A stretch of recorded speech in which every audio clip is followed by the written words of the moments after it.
The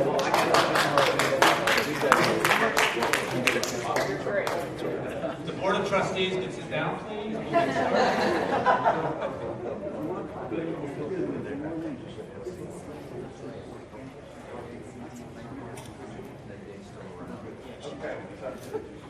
Good morning, everyone. My name is Jim Porter. I'm the class of '86, and I'm the Vice President of the Alumni Association. And it is my honor today to introduce this year's Grimes Lecture Series speaker, Julia Huffman. Julia and I just missed being together at Bethany. When I was a senior at Bethany, Julia was a senior at Pocahontas County High School. But through the magic peculiar to Bethany, I learned that we had friends in common. So of course I reached out to them to try to get some intel. Unfortunately, the universal response from everyone I contacted was, she was so nice. But I also had the good fortune to run into one of her roommates, Mary Gallagher.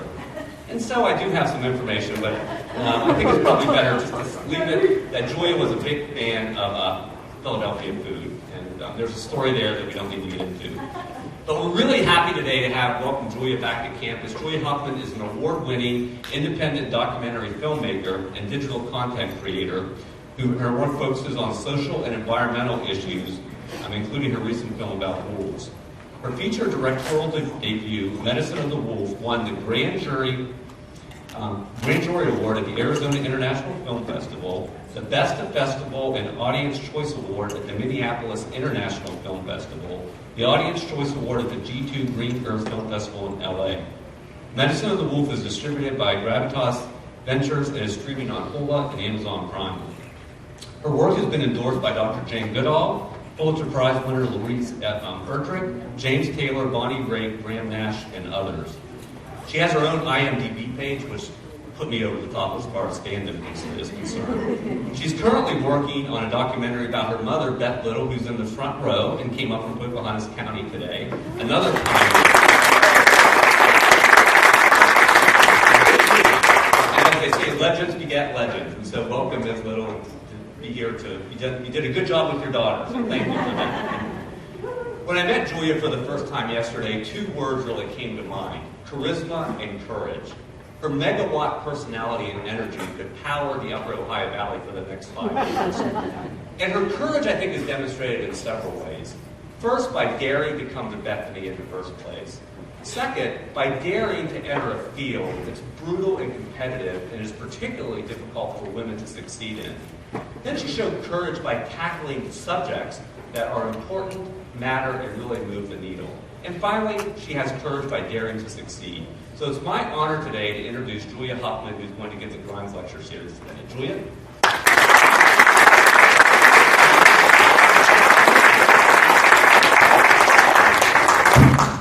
What a beautiful introduction. Wow.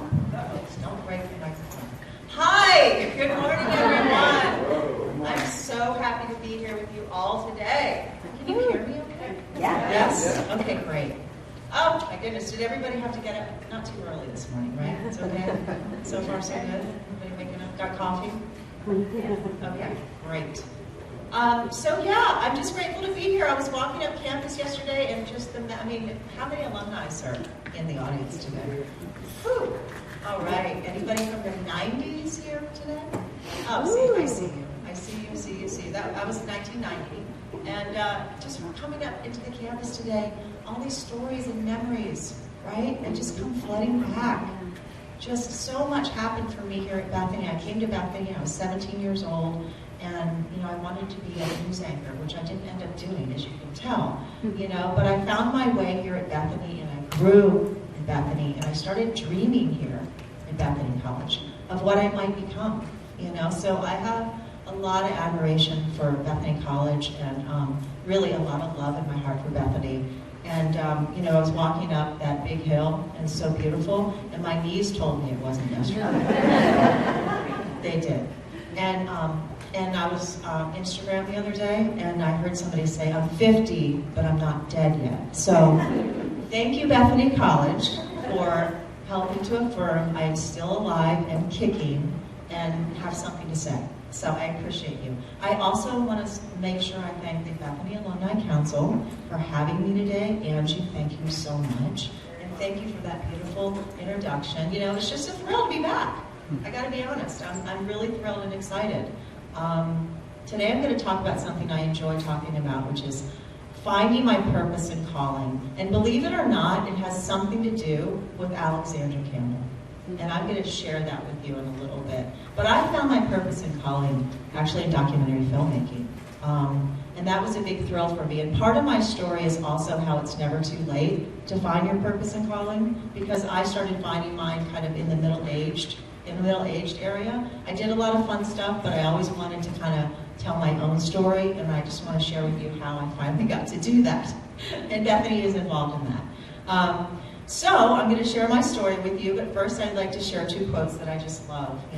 One is from Pablo Picasso, and he once said, "The meaning of life is to find your gift, and the purpose in life is to give it away." And I think that's beautiful. We get to be of service. When we find our purpose and calling, we get to give that away. And Maya Angelou said, "I can't change what happens to me, but I refuse to be reduced by it." And for me, those words are words to live by, because, when we find our purpose and our calling, sometimes it takes courage to believe in ourselves and to stay true to that calling. So, my story.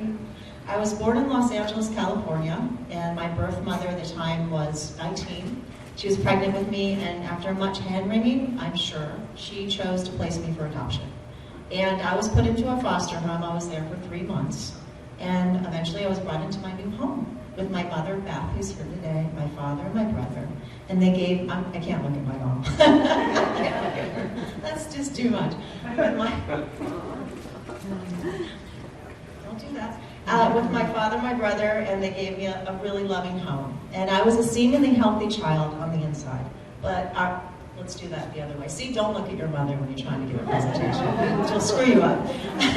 I was a seemingly healthy child on the outside, but on the inside I was struggling. I had severe night terrors, and I was accident prone. Things that I learned much later, that those are connected to childhood trauma. But my parents did the best they could at the time. This is the late 60s, They just, I'm sure they white knuckled a lot of it. And, but I think they had some kind of intuition. When for my second birthday, my pacifier finally arrived. Let's see, there we go. And he was white, black, and furry, and I called him Bozo, after Bozo the Clown, don't you know? And I love Bozo, can't you tell? I love Bozo. Bozo was always by my side, and Bozo really helped heal something for me. I didn't know it intellectually, but in my nervous system did. And I just calmed down. And if anybody has dogs, I'm sure that you're out there. If anybody has dogs, you know exactly what I'm talking about, because they just bring this unconditional love and this healing to us, don't they? Yeah. And Bozo did. So Bozo was my best friend, and Bozo changed my life. He really did. Little did he know, he was going to change a little girl's life. And, my parents were kind of out-of-the-box thinkers, shall I say. They had good jobs, but, they wanted something different for themselves and their family, my brother and I. And they were kind of on the cusp of being hippies. They were a little older, but, there's this whole Back to the Land movement happening in that time. And there was a lot of political upheaval happening. There was a cultural revolution. Anybody from that era, you know what I'm talking about. Yeah, there we go. I'm not going to look at Coach McGowan either, I'll cry. So, they were kind of part of that movement, and they did something a bit radical. They sold everything they owned, bought a camper, and we traveled around the country for 2 years. Some of my fondest memories were traveling with my mom, my dad, my brother, and my dog Bozo. Mom said that we would go and visit friends and family, and I would never remember their names, only their dogs' names. That tells you something about me. That's me.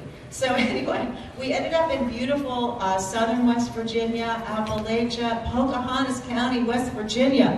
And there's a reason why John Denver calls it almost heaven, West Virginia. Everybody here knows, just being out here today, soaking in the beauty of these mountains. I was just connected instantly, and this is where I developed my connection to the land.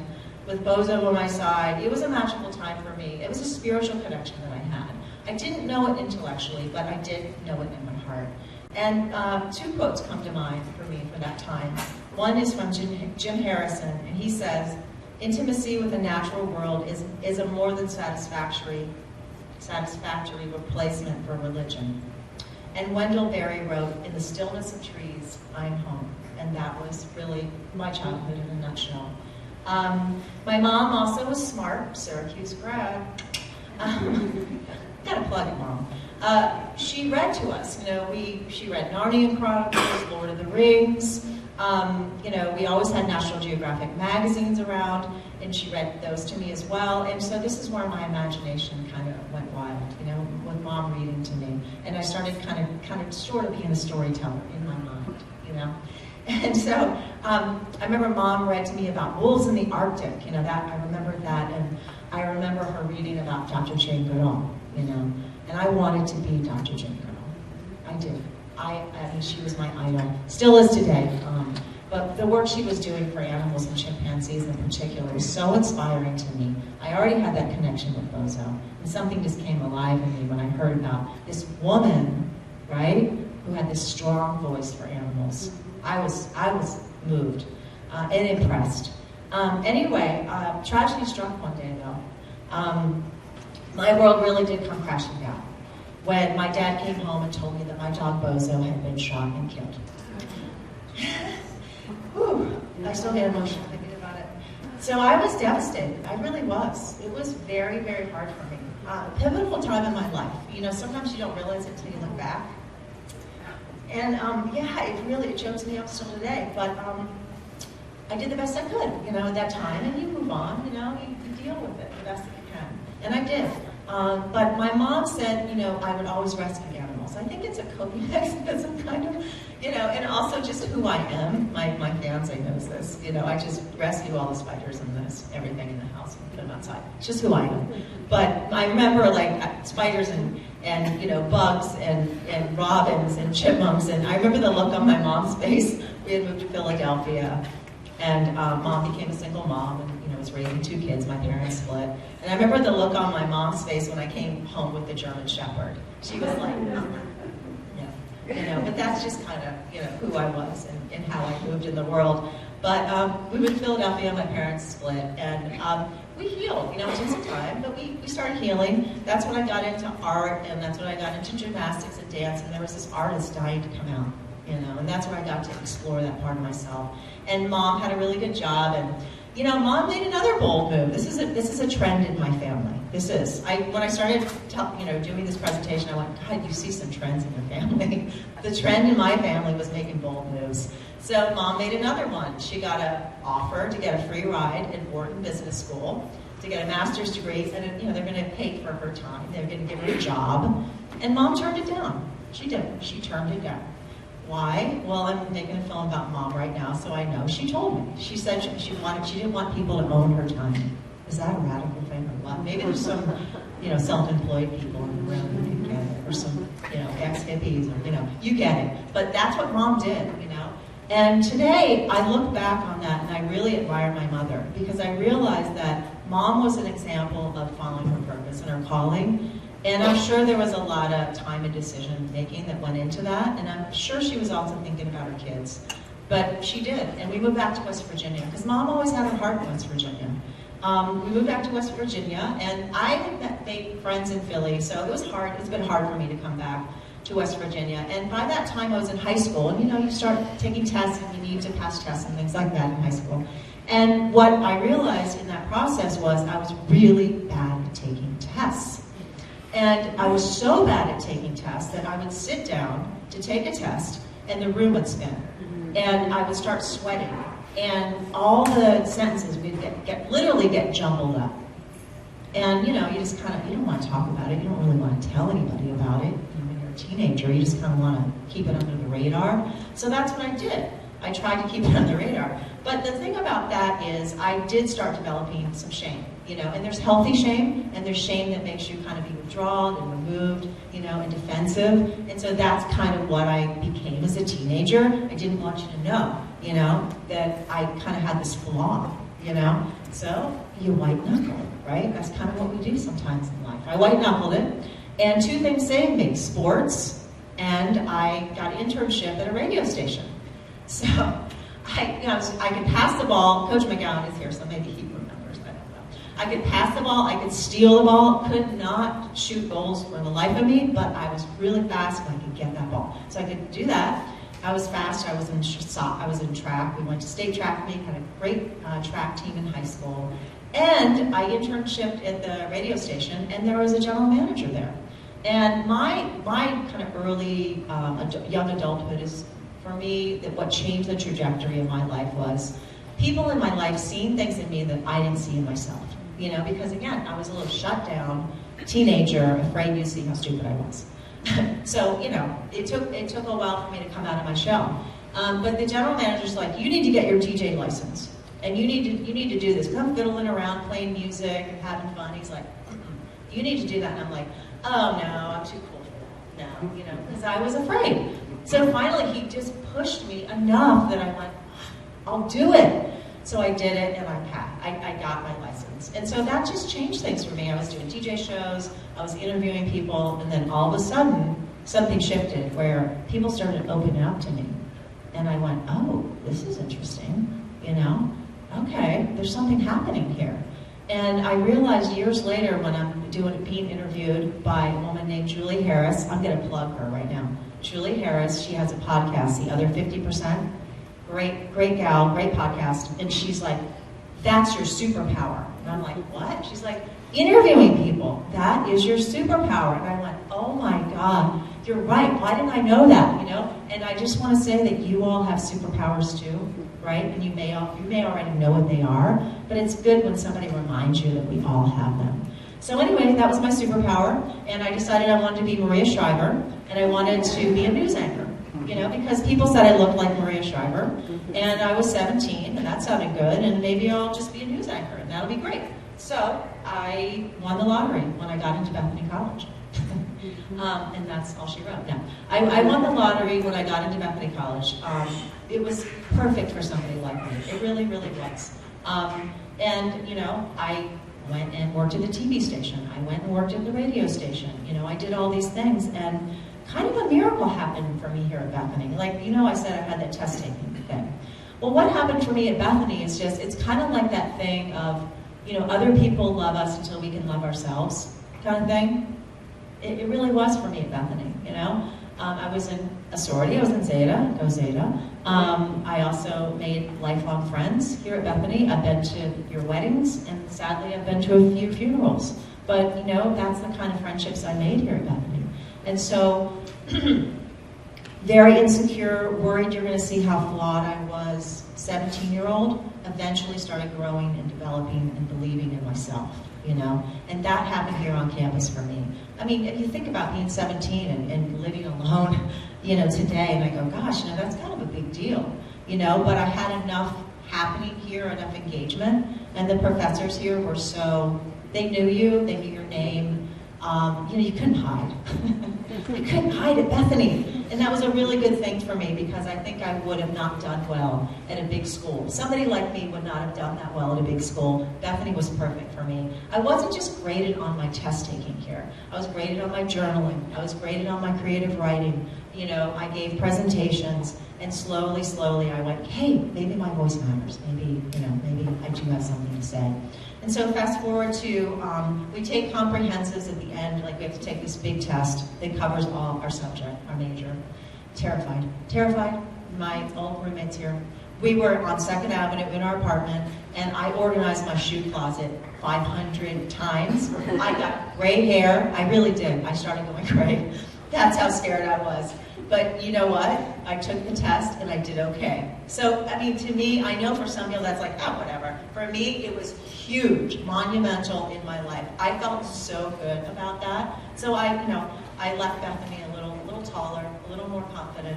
And the second piece of that is I did an internship. There was a big production company coming from Los Angeles, California.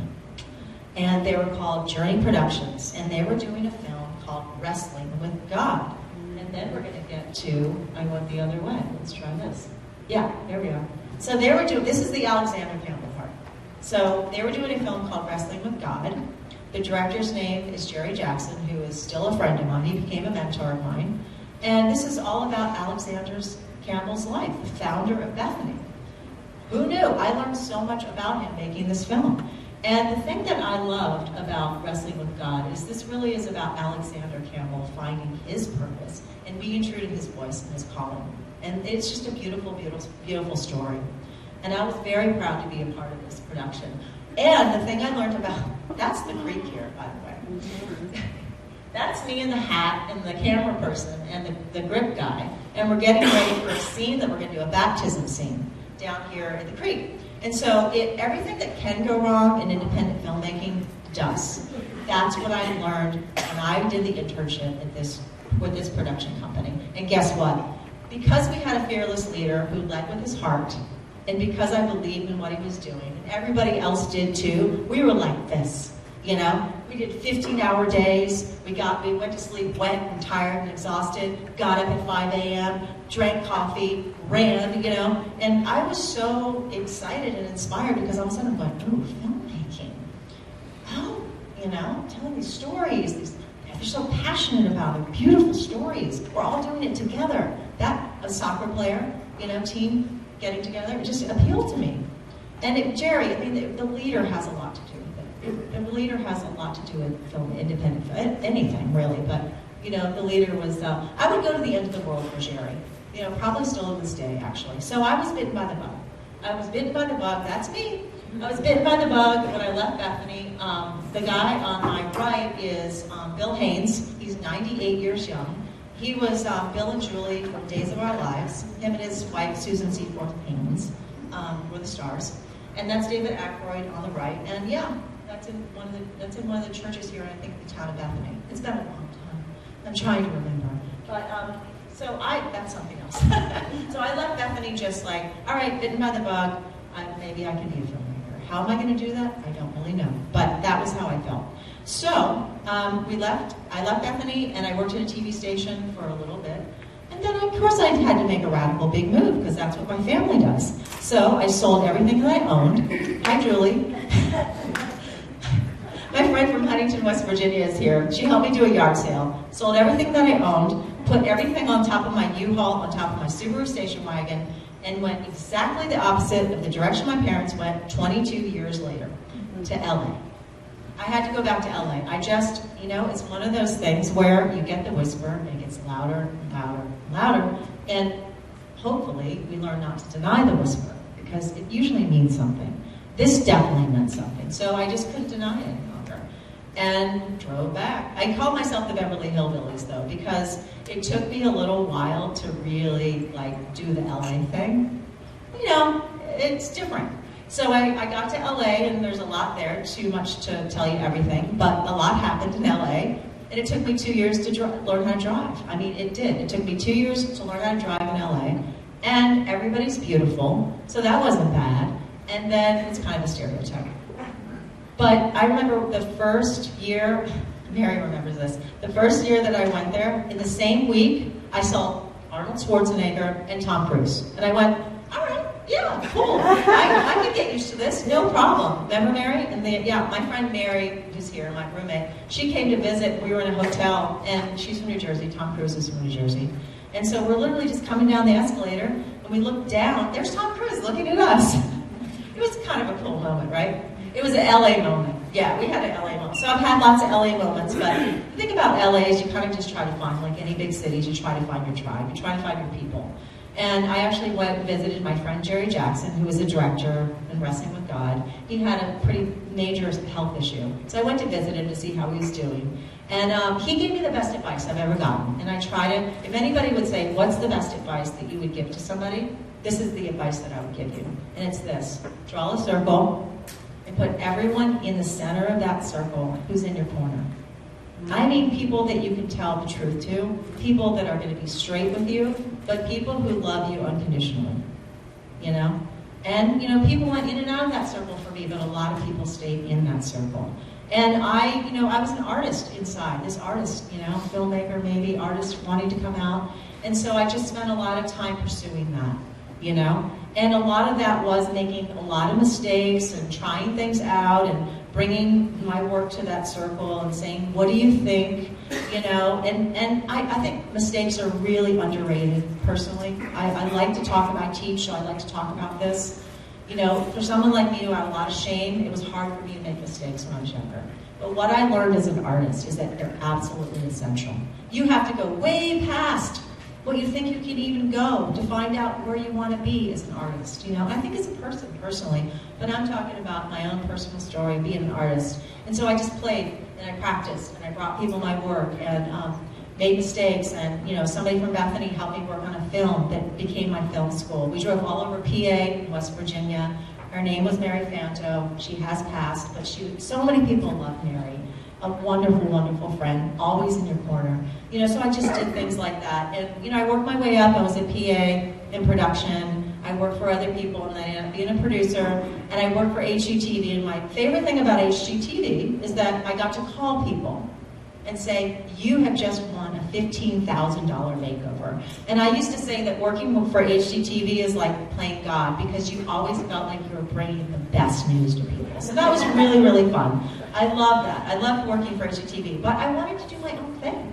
You know, I did. Mom had become a prominent environmentalist in West Virginia. You know, if you go to Greenbrier County, Pocahontas County, and you're out in it, you might be in wilderness. And if you're in the wilderness, you might thank my mom, Beth Little, because she's helped to protect thousands of acres of wilderness.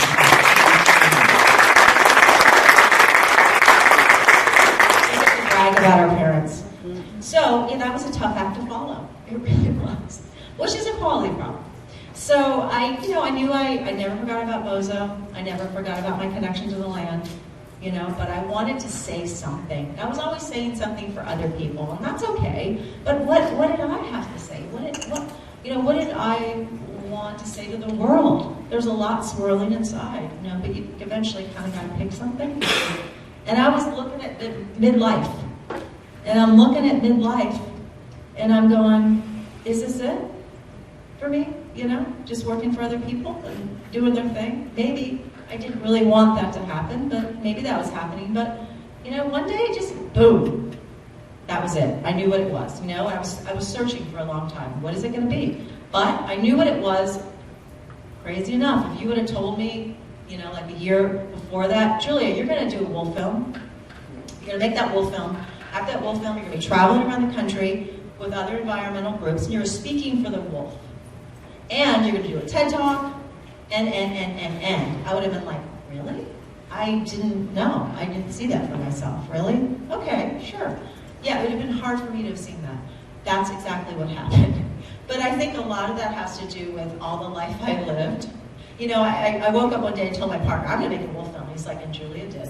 You know, but I also like to say that there was all this other life happening before that. And I'm sure some people in the audience relate to that, you know, because we get to where we get for reasons, I hope. What happened was, I heard that wolves were removed from the endangered species list. Okay. And there was going to be wolf hunts in the Midwest wolf states. And I thought, wait a minute. We brought a wolf back from near extinction. And then, literally a month later, they were going to be sport hunting the animal. And I went, hang on, this is weird. And then, you know, I knew enough about wolves to know, well, wolves are keystone species, right? Apex predators.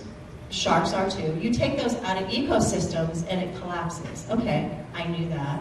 I knew that we had brought wolves back in Yellowstone National Park, you know, and that was a huge success story in 1995. We brought wolves back, a small number, changed the ecosystem, because you're putting something back in ecosystems that is needed, you know. So I did know all this, but the thing that this is why we're looking at this picture here.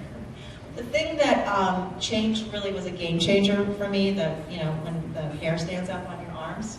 A game changer for me was when I read this article called The Co-Evolution of Humans and Candids. And in it, these two scientists proposed that, you know, wolves and humans met on the Eurasian landscape, which we know this from science. And in each other, they saw a mutually beneficial partnership, right? Wolves have been here for 1 million years, so just sit with that for a moment.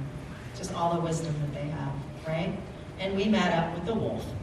You know, we had built sharp weapons and we knew how to use them. Okay. But wolves had these highly advanced hunting and tracking and navigating skills that we didn't necessarily have. So we know that they actually coexisted because of science, but these two scientists proposed that it's because of the coexistence, it's because of the partnership that we did develop with them, that we evolved as a species. Wow. That's pretty intense. I mean, that's like they're, like an ancient partner of ours in a sense. So that pretty much put me over the edge to thinking, I gotta do this. There's something here for me. There's something here in my DNA. I just felt it. So anyway, I was off and running. Like I said, I woke up one day and I decided I'm gonna do a wolf film, and that's what I did. The thing about being in purpose too, I want to speak to is, and maybe some of you can relate to this, but the thing about being in purpose is when we're in our purpose, we've got a fire in our belly. That's what Jerry Jackson had, the director of Wrestling with God. And I had one, I had a fire. And I think when we have that purpose and we have that fire, people just gather around us, and boy, is that a thrill, but we kind of have to hold that. And I did know that, and I tried to channel Jerry Jackson many, many times while I was working on this film. You kind of got to just, okay, well, fake it till you make it, just go. And so that's what I did. We did a Kickstarter campaign. We got a successful Kickstarter campaign. People from all over the world donated.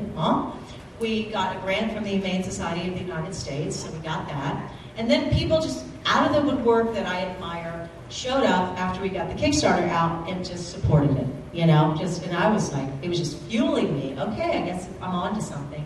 People can help us when we're in our passion and our purpose by kind of going, go, go. And that's what happened. So I was like, all right, let's go. And then, celebrities started coming out. My favorite singer and songwriter, Bonnie Raitt, endorsed the film. Gave money. Bonnie Raitt. And then Graham Nash did, too. Graham Nash endorsed the film. Graham Nash, Crosby, Stills, and Nash & Young were the music of my childhood. Wow. Okay, so that happened. Then James Taylor got on board. James Taylor supported the film. James Taylor, the wrong way, Julia. James Taylor supported the film. James Taylor donated. James Taylor donated a song. And come to find out, James Taylor has a whole story about wolves. You just kind of start finding this stuff out when you get involved in something. There's more. So I got to tell that story about James Taylor helping to put wolves back into Yellowstone National Park. He was doing concerts for the environment back in the 90s. When you start working on a passion thing that other people have been involved in for years, you find out they've been doing work for 50 years. You're just getting on board. So that was my experience. I wanted to tell a lot of stories about all the people who had been doing the work, that were in the trenches. And that includes James Taylor. So he gave us his song, Never Die Young. And we actually played that song when we did the sequence about the whole wolf story and putting wolves back into Yellowstone National Park. So I was really thrilled to get to put, because he's humble, he's just a singer-songwriter, doesn't always talk about everything, but if you think about wolves, if you go see wolves in Yellowstone National Park, think of James Taylor and thank him. And I like to pass that story forward. So anyway, I'll tell one more story about people fueling your fire, which is I was sitting down in front of my computer one night, like one eye closed, like looking at the computer, kind of going through my emails like we do, and Jane Goodall. Whoa, wait, let me go back, double take. Oh yeah, that's Jane Goodall. Jane Goodall wrote me a letter, and she's like, "Hi Julia, I just want to say congratulations on what you're doing, and yes, I'll be in your film, and you're doing a great job."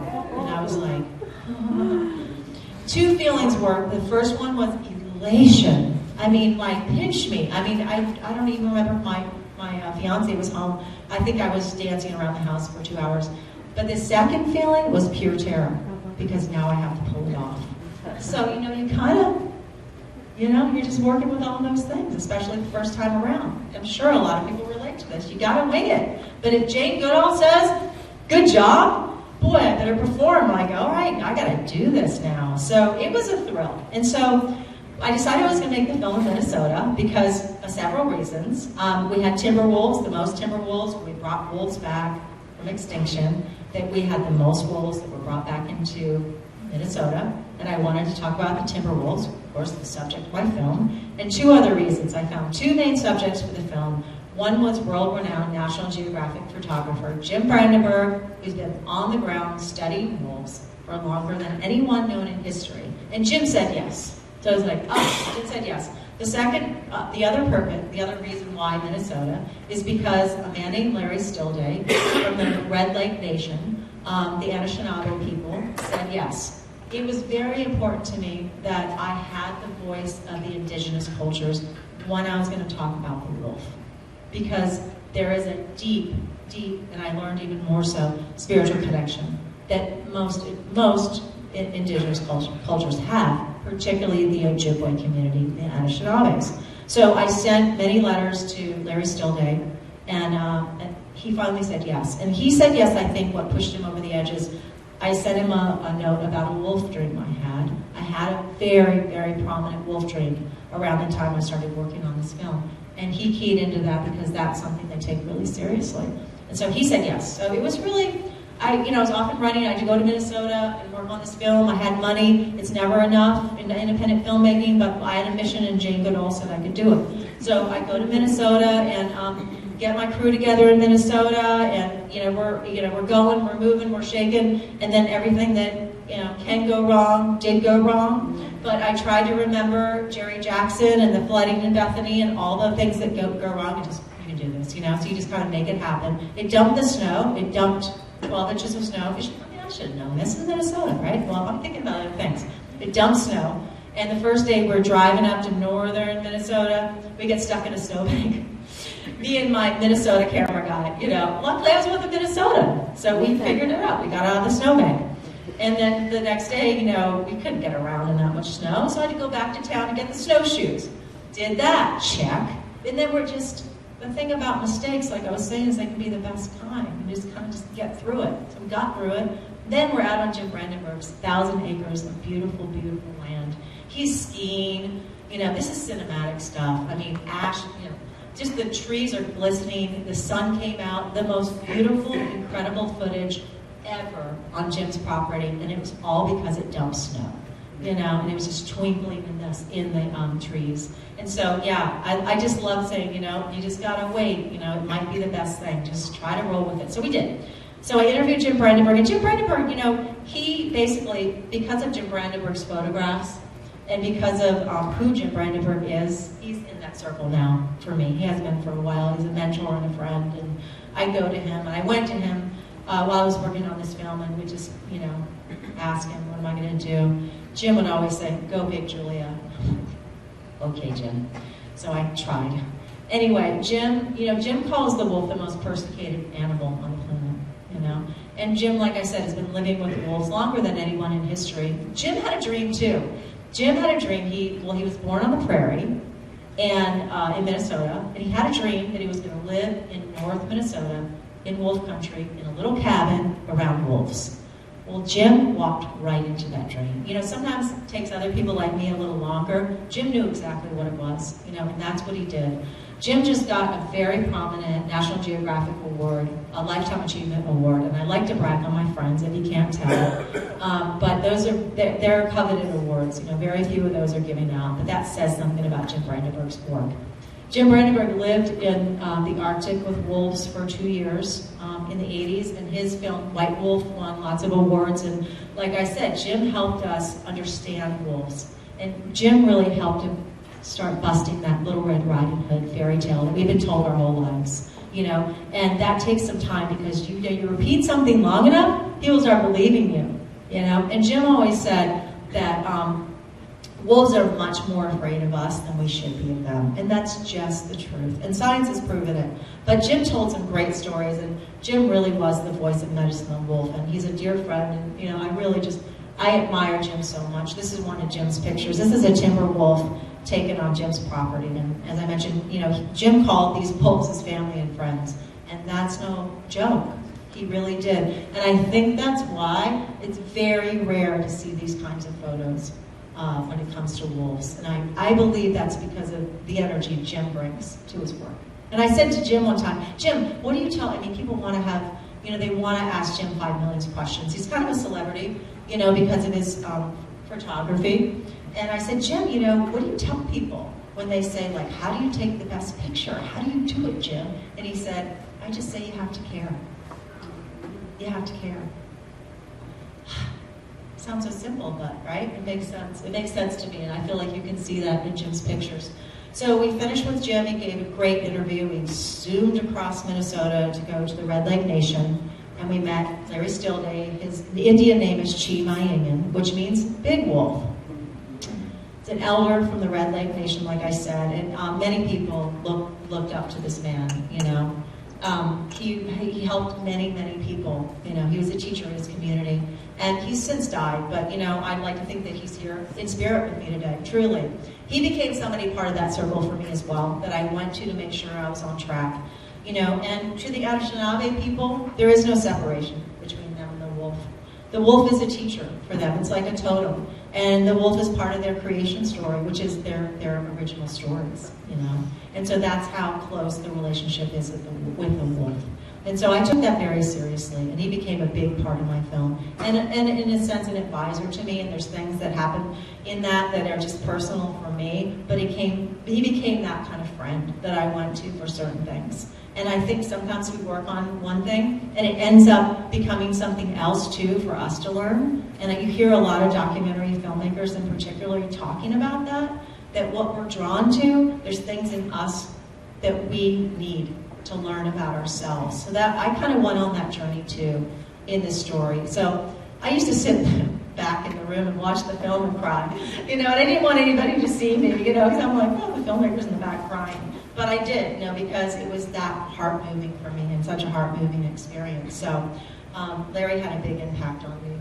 So here we go. And, you know, like I said, you know, there is no separation for them and the wolf. And I also felt like we could learn a lot from Larry Steelday's teachings, because he talks about how the reason why we've become so disconnected from nature is because we put ourselves above, you know, and that's why we've lost a disconnection. And I thought a lot about the Anishinaabe people's, you know, the spiritual stories that they share and pass down. And then I thought about the coevolution of humans and Candids, and that those scientists that inspired me to start working on Medicine of the Wolf. And for me, what I assessed is that those two stories ran completely parallel, which I kind of knew. But, you know, it was one of those aha moments for me where I went, for me, I feel science is still catching up to what indigenous cultures have been passing on for centuries, you know, and just particularly in this instance, you could see it right away. You know, they call themselves the first peoples, you know, and, you know, you think about the coevolution of humans and Candids, we're talking about the first people, you know, so that really kind of changed my perspective, you know, a lot about science, you know, that we are indeed sometimes catching up. So fast forward to, I come back, you know, celebrate, we finish the film shoot, we edit it, it gets out in the world, and I thought, okay, I knew we'd made a difference when I got a letter from a hunter, and he said, Julia, hi, I just watched Medicine of the Wolf, and I want to tell you, great job. He said, today, if I went out in the forest before I watched the film and I saw a wolf, I would have killed it, and I would have gone back and bragged to my community and said, you know, I did it, I killed the wolf, you know, I took care of my community. And he said, today, if I went out in the forest and I actually saw a wolf, which is very rare, by the way, because we wiped a lot of them out, but if I did, I would think that they kind of deserve to be there as much or more than I did. And I went, oh, wow, that is substantial, like that. I felt like maybe we had made a bit of a difference then. And, you know, we did okay, you know, it toured around and we won some awards and it got on Hulu and streamed and all that, kind of beyond my wildest dreams. It was quite a ride. But then I kind of got back to rest, because you're kind of exhausted after doing that kind of thing. So I rested for a while and I was reflecting just on everything.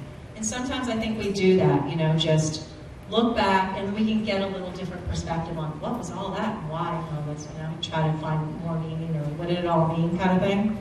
And what I saw was, I was looking back and I went, oh wow, okay, so, you know, I started thinking about Bozo, you know, I started thinking about my dog Bozo, you know, I never forgot about Bozo. And I started thinking about how 90% of all DNA in dogs are from wolves, you know? And I started to think about Bozo and how, you know, we really didn't have a label for therapy dogs when I was a kid. There was no label. There was just seeing eye dogs, you know, back in the early 70s. But I realized that Bozo was my therapy dog. He was my therapy dog. And I started realizing, and I think about if we took all the dogs out, you know, in our culture. What would our culture be like, our best friends? And I started thinking about all the healing that dogs do, you know, and did for me. We got, you know, we have seen eye dogs, bomb sniffers, dogs in hospitals, dogs that can sniff out epilepsy and cancer. I mean, it's profound to think about what dogs do for us, right? And then I started thinking about the wolf, and how Bozo really was my wolf in a sense, and my connection to our ancient friends. And that, a light bulb went off for me when I started thinking about that, because this film really was bigger than me, and I was just kind of following my passion and following my calling, and it took me back to Bozo in a sense. So that was a pretty profound aha moment for me. And then I started thinking about, I came back to Los Angeles to find my birth parents. I mentioned that I was adopted. I came back to Los Angeles to find my birth parents, and I did find them. And we started this, process of healing, along the way. And I was thinking about them and thinking about how they told me, somebody told me in my blood family that I was conceived in Iowa. Okay, I'm conceived in Iowa, never been to Iowa, but I'm conceived in Iowa.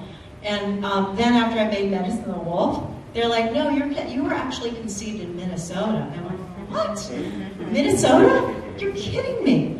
In Minnesota, where I decided to make my wolf film, Minnesota, where I met Jim Brandenburg, changed my life, Larry Stillday, in my circle, peeps. And, where I'd go to Minnesota, every time I got on that plane, I felt like I was leaving home. Wow, okay. Is it in my DNA? I don't know. Then I heard another story after I worked on the film.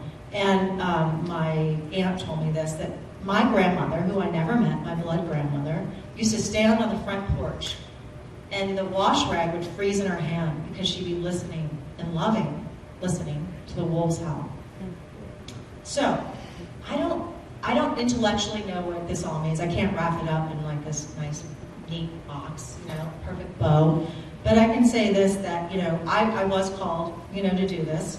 And, there was so much healing for me on my journey and so much connection that I just went, I need to learn to listen to my intuition more, And it was just kind of living inside of me, right?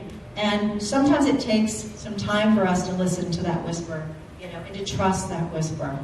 And sometimes we need to go back, like I did, and we need to take care of the pain, and we need to bring the love, And I think that bringing the love sometimes can help us get even deeper in touch with that whisper. It's trying to tell us stuff, and trying to guide us. So that was part of my journey as well. And Bethany was also a really big part of that. Bethany is where I started dreaming. Bethany is where I started thinking maybe I had something to say. So, I always think about Bethany where, like, that first time that I was bitten by the bug happened here at Bethany. And then the journey can take us sometimes, till we finally get to a place where, it's that one thing that gets us out of bed in the morning. It's the one thing that makes us, just kind of like go across to Minnesota and do things you never saw yourself doing, and somehow pull it off. But, I like to think about, and there's a quote from Gandhi that I really tried to do in my documentary films. And I tried to hold that when I was working on my documentary films. And he said, in a gentle way, you can shape the world, And I think that's what a good story and a skillful documentary film can do. So I try to set out to do that, and, this is kind of the first leg of what happened to me in that storytelling. But it's an art sometimes, right, when you're dealing with controversial subjects, to try to help people feel, and I feel like we may have pulled that off a little bit when I got that letter from that hunter. I guess how I'd like to close this is just by saying, if you still have that whisper inside of you, we all have different chapters of following that whisper, but if it's still there, I would just go back to that advice that my friend Jerry Jackson gave me, and I would say, draw that circle, and find those people that you can tell your craziest, wildest ideas to, and they're gonna go, keep going, yeah, and maybe I'll even help you, maybe I'll even, go there with you, or, drive all over Pennsylvania, West Virginia with you and help you do that, and you also need that honest truth. It's not quite there, but I love you. Keep going, So find that circle. But I really do believe that also, just if we can be in our purpose, that we're brought into this world not only to fulfill a personal destiny, but also to serve our planet too. I do believe that, And, even if it's, that helping the planet isn't your thing, I just would like to propose that if we can all just do one thing a week, one thing a day to help the planet, that would help the planet heal. Because, we all know we're in a state, right, where we're in a crisis in our planet, and we need predators, we need everything. I mean, we take one thing out and the whole system collapses. So really my purpose has gone from telling the story about the wolves, but also just speaking out for the planet. So that's another thing about purpose. They can grow and change and turn into other chapters, but the wolf is connected, to keeping the ecosystem healthy. And so that's been a real honor and pleasure. Researchers say that approximately 55 to 73 species go extinct every year.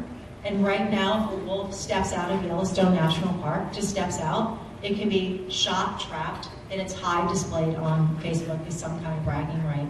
And I think I just go back to, why this is happening. And I think I go back to what my friend Larry Stillday shared with me, and that we've lost our connection, with plants and animals. That's why it's happening, because we put ourselves above. And I'll leave you with this. And it's a bit of a cautionary tale, but it was shared by my friend Larry Stillday, and I know that because he shared it with me in Medicine of the Wolf, I feel he'd be okay with me sharing it with you today. And it's their creation story.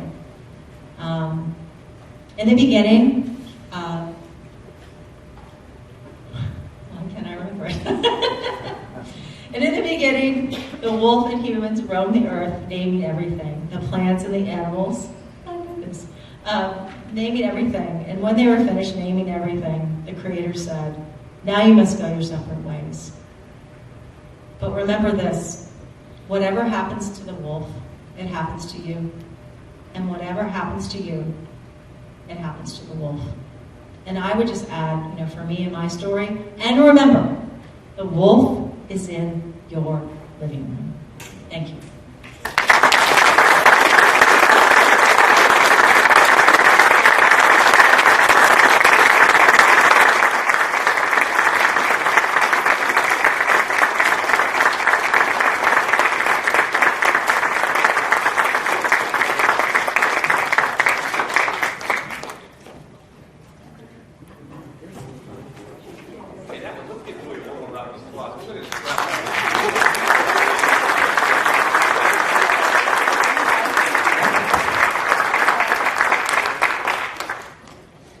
Thank you. That was deeply personal, and I think what it revealed about you is your generosity about the people that shaped you, starting with your mother and Coach McGowan and Jerry Jackson and the other people you mentioned. And it was riveting, and I think we learned a lot about medicine of the wolves. That was fascinating. But let's talk a little bit about your next project, because I think that's very exciting. And one of the things that struck me when you were talking was the connection about Bozo and the wolves. And it sounds like things need to come from deep inside of you. And so your next project is about your mother, Beth Little. So let's talk a little bit about that, and what that entails, where that came from, and where you're going with it. Thank you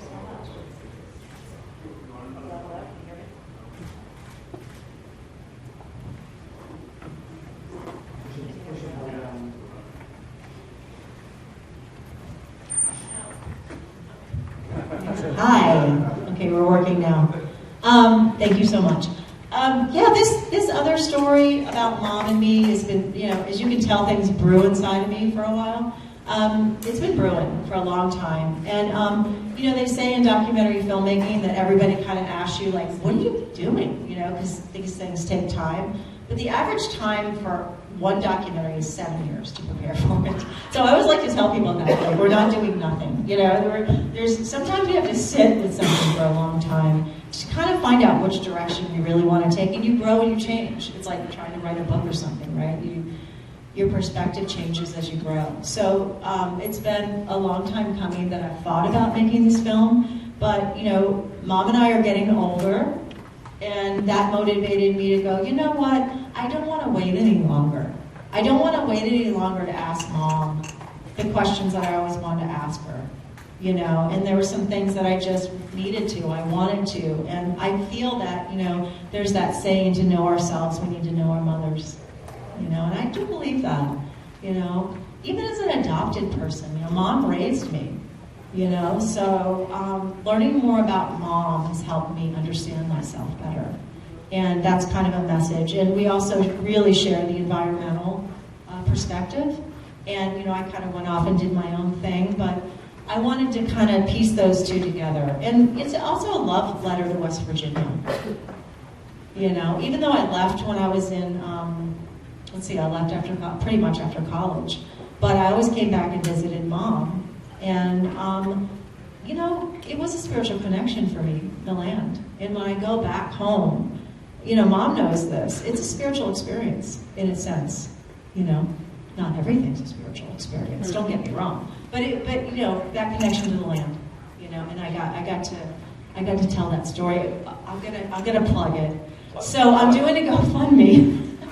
I haven't done a fundraiser in 10 years like this. So I'm doing we're looking for finishing funds. Documentary filmmakers are always trying to, you know, get the money to finish their films. That's why it takes 7 years too.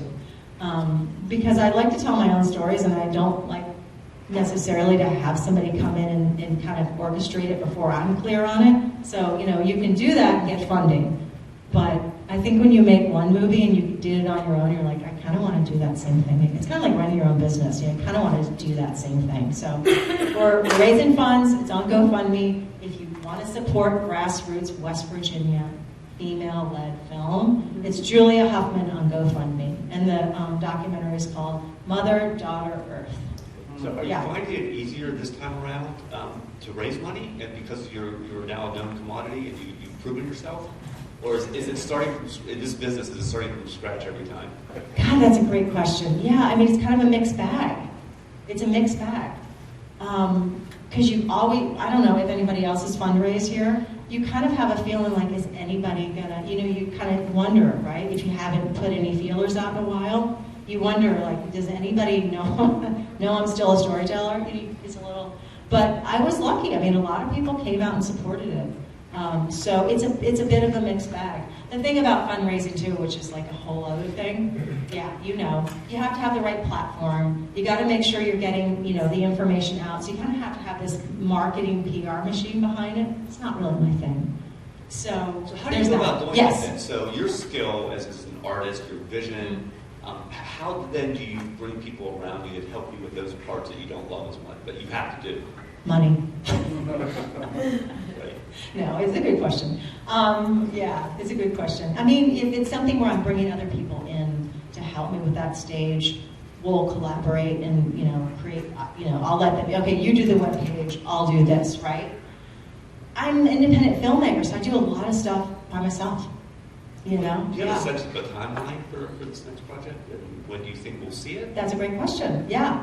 My goal is for it to come out by Mom's birthday. She has a birthday in April. And my goal is to screen the film back in West Virginia, back where Mom lives, for her 85th birthday. So that's the goal. And we're editing, you know, so we're in process right now. Yeah, we just have to, you know, you can make a better movie if you get more money. So as an independent filmmaker, you kind of can make a movie like this, a movie like this, and a movie like this. So we're post-production, is that accurate? We're in post-production, okay. Yeah, we're in editing. Yeah, so that's great. It's happening. Yeah, and my editor is wonderful. I've worked on with my editor, Rudolph, who's also a filmmaker. And if you can find, you know, people who have a lot of skills in independent film, it always benefits the project.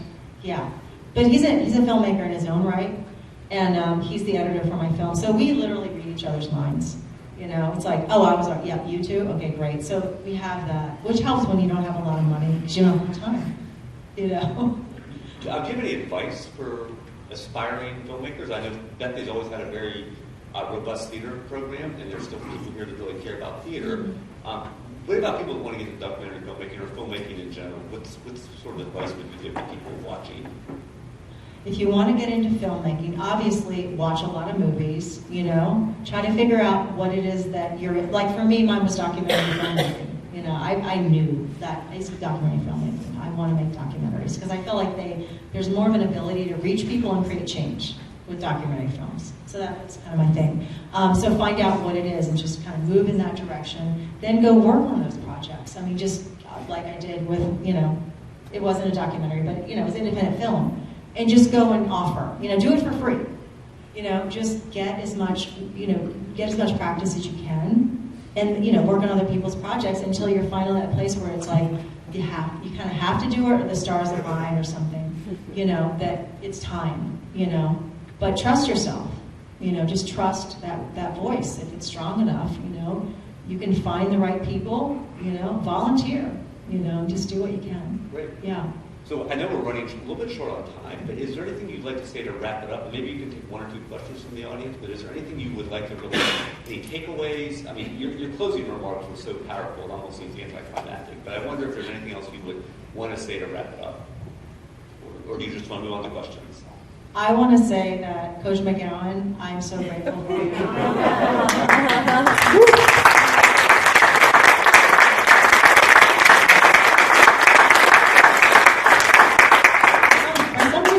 Over that part of my talk, it was right there.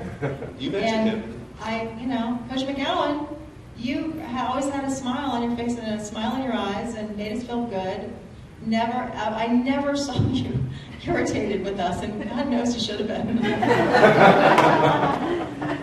You were a great coach. Thank you. Yeah. We probably have time for maybe one, maybe two questions. Is there any questions for Julia in the audience? Hello.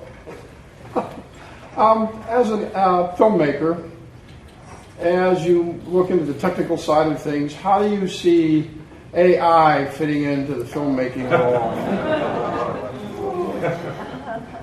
How do I see AI fitting in it? Right? Yeah. I mean, half my friends were just on strike, so.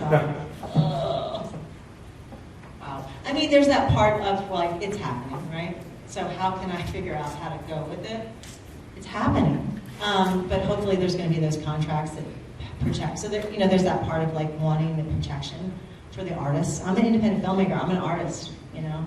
I don't really want to go that direction, but I used to have a pager, and then we had to have cell phones. So it's happening. So what would I say? Is it more just my opinion on what I think about it, or just? Well, actually, in the world of editing, I think it has a role. Oh, yeah. Okay. Yeah. How I feel about in editing? Yeah, I mean, in that way, I'm an editor as well. Are you an editor? I work in an industry. Yeah. Okay, you work in the industry? Okay. I've already seen these programs, you may have as well, where, it takes a third of the time to do a lot of tedious stuff like transcribing and editing sound bites. Are you familiar? Yes. Yeah. So, AI has made a lot of these tedious jobs so much quicker. So as somebody who, we talked about, we need things to happen quickly when there's no money, that's appealing to me.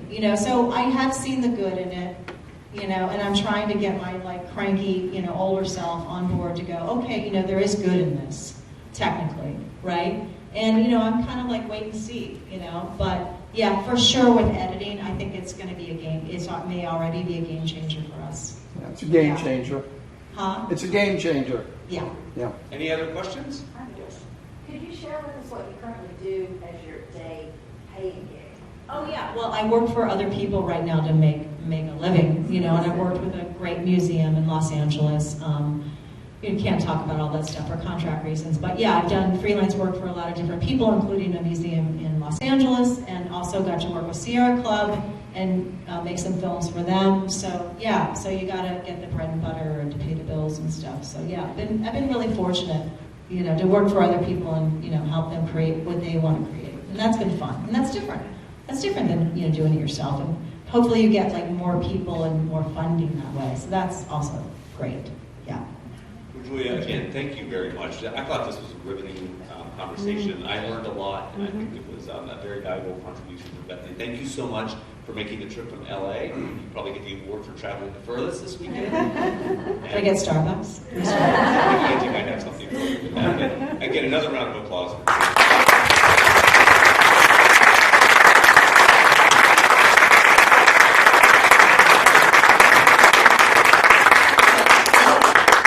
Token of our appreciation for your time and for sharing your personal story with us. Thank you for being here.